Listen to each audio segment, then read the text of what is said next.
title of chapter 5 is called The Rise of the Materialist Magician. And that phrase, materialist magician, I took from C.S. Lewis's book, Screwtape Letters.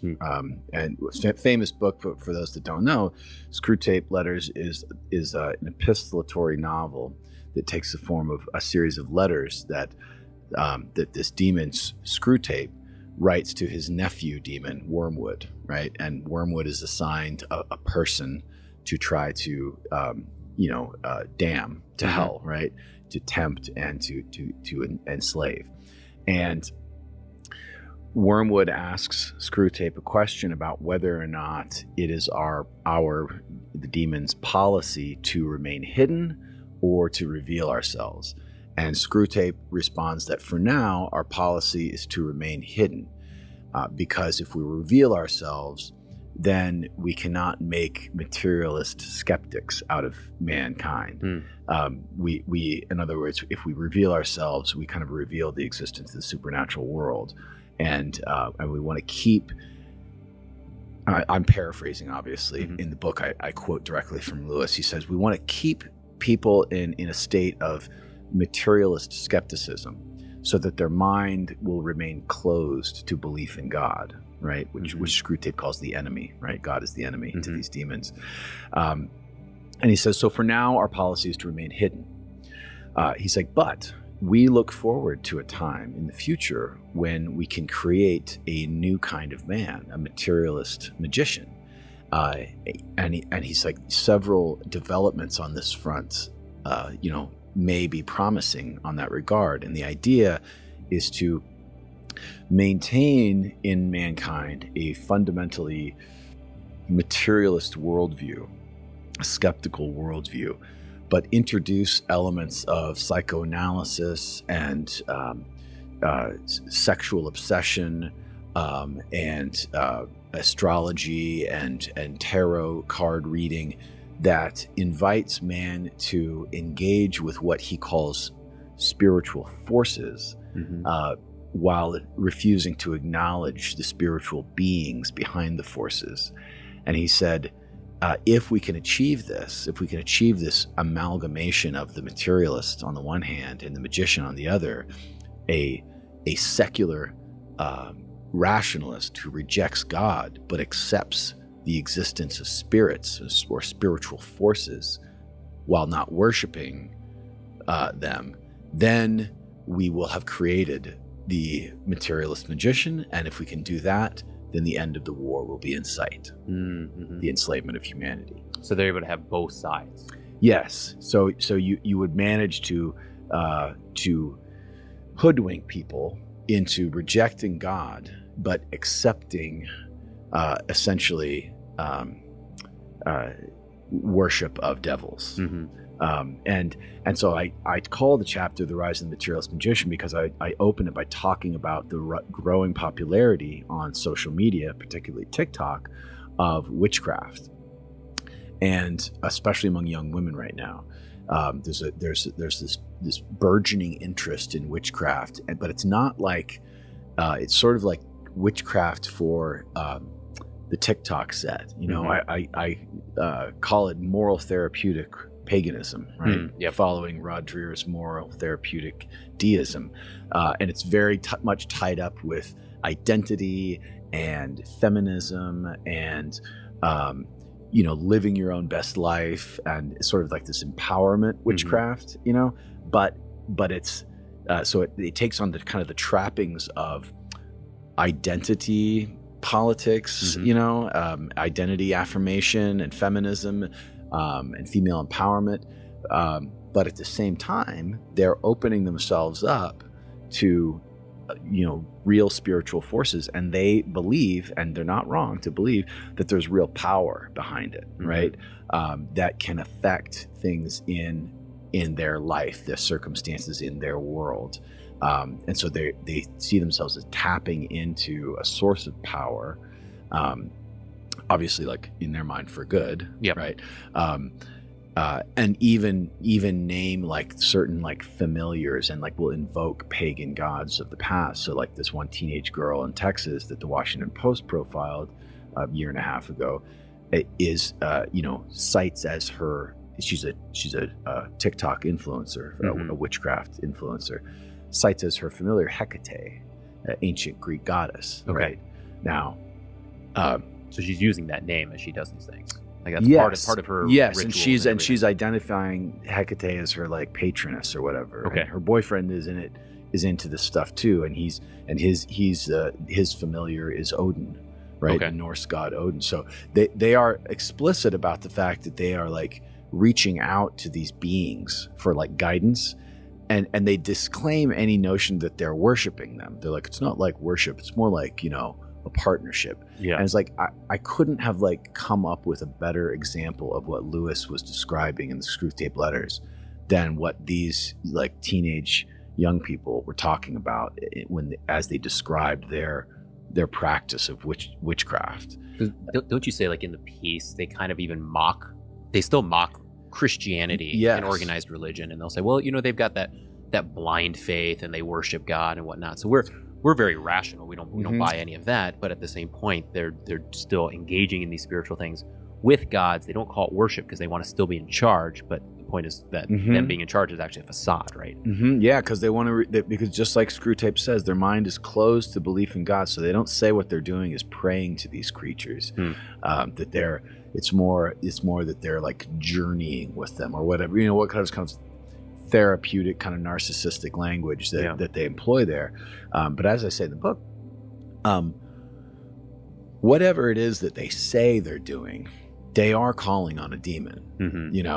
So as Christians, we believe that stuff is real, and so, and by the way, like Hecate and Odin are not like nice figures. Like if you look them up, like these aren't harmless beings, right? Obviously. So these young people are getting are falling into the trap that Lewis describes in the Screwtape Letters, and it's part of a larger process of kind of like we talked about this in the last episode, the disfigurement of reason, because these same teenagers will say, "Oh, I'm not like I'm not superstitious.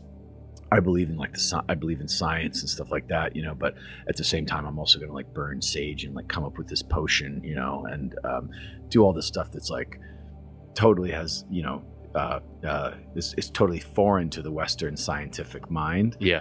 But they are creating an unstable admixture of spiritualism and sort of like Western materialism, and so these are the materialist magicians that Lewis describes.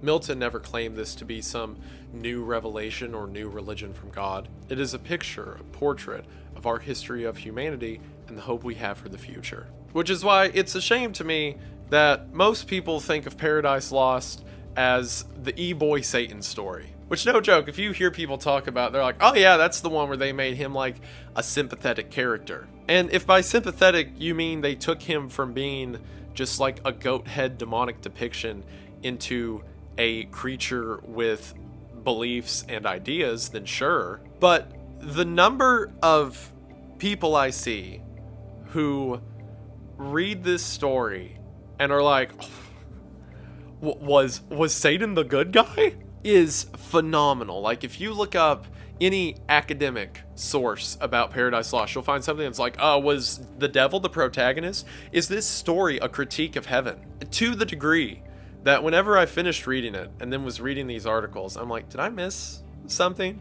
And I go back and I read parts of it and I'm like, no, everyone's stupid. Got it. Because everyone looks at Satan's arguments whenever he's like, what if we were equal to God? What if we had the power of God? Oh, what if tyranny is heaven, better to reign in hell, blah, blah, blah. And they're all like, this guy raises some good points, which I don't know if we read the same story, but Satan invented, death as well as the word bad. Like bad may have been a concept, but it didn't exist yet. And all the analysis for this story are like, well, maybe he was rebelling against tyranny. I mean, to be forced into subjugation, and by subjugation I mean existence. What a horrific state to be in. Like, I don't know if you knew this, but Satan was lying the entire time. In the flashback, we're shown that he directly despised the Son of God and was jealous of him. And everything he did was just motive for that.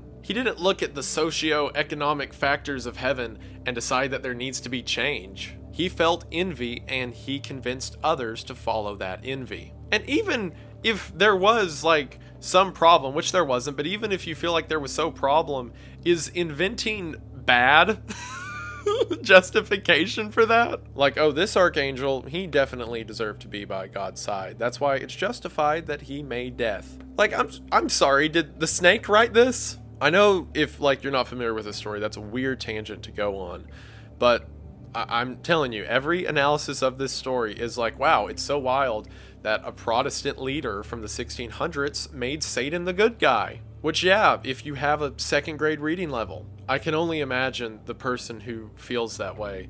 And if that's anyone watching, I only apologize a little bit. You're still getting roasted. I can only imagine the person reading the story, and they're just fully wanting to be invested in Satan, so whatever his excuses they go along with. Like, they read about him talking to the angels and being like, we can be as powerful as God, and they're like, that's a good point. And then whenever he's like, we should destroy humanity because that's worth it, they're like, wow, what a great point. And then by the end of the story, whenever Satan's just like, well, if I can't have Eden, no one can. I just imagine them like, yeah, same here, man, up top. Isn't the essence of sin cool?